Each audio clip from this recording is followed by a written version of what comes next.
All right, so I'm gonna make a quick couple of minute update because we're waiting on some parts to get here for the engine mounts. Now, I don't want to go and make another episode that's just me messing around and talking about stuff, so it's just gonna be a quick one today. So as of right now, everything is fit fairly well. I did have to cut a chunk out of this wheel well right here for the turbo to fit.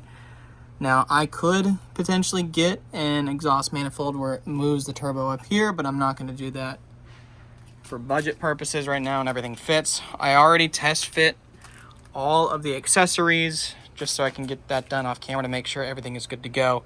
Now, the big hurdle that we have to figure out is the engine mount situation. So obviously we have the stock Mercedes mounts here, and then the stock Ford engine perches right here.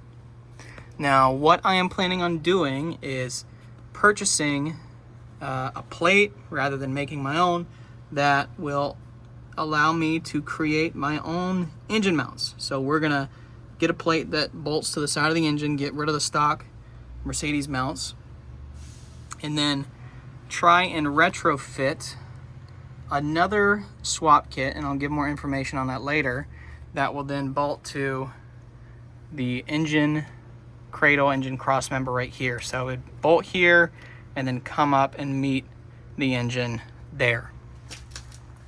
Now, some worrisome points that I have to make sure that I have enough room to get to the oil filter. Obviously, as it sits right now, I can pull it up and then twist it over just fine.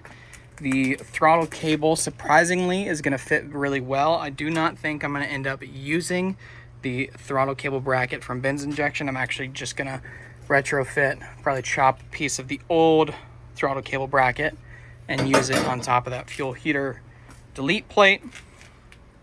What else? I have new AC lines that fit the Mercedes AC compressor that I'm going to get adapted or connected to the old Ford setup, so I'll have a custom hose place here fit those. I am reconsidering the fuel line situation. What I'm probably going to end up doing is cutting these ends off and then just splicing in some fuel hose there to take it to the pump itself, the lift pump itself, and then the same thing for the return line.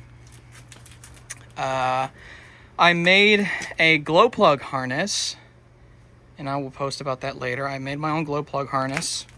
I am thinking through right now where I'm gonna wire that. I'm thinking I'm gonna put the relay up here against the firewall with a power connection to the starter, not to the starter relay.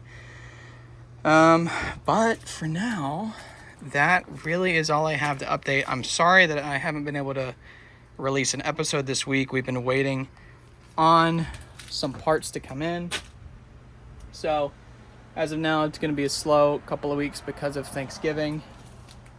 I'm going to be just waiting around for things to get done, and then hopefully come December, we will actually be mounting this thing in. Early December, we'll be mounting this thing in, and then getting real close to test firing and test driving it. So we'll see how it goes.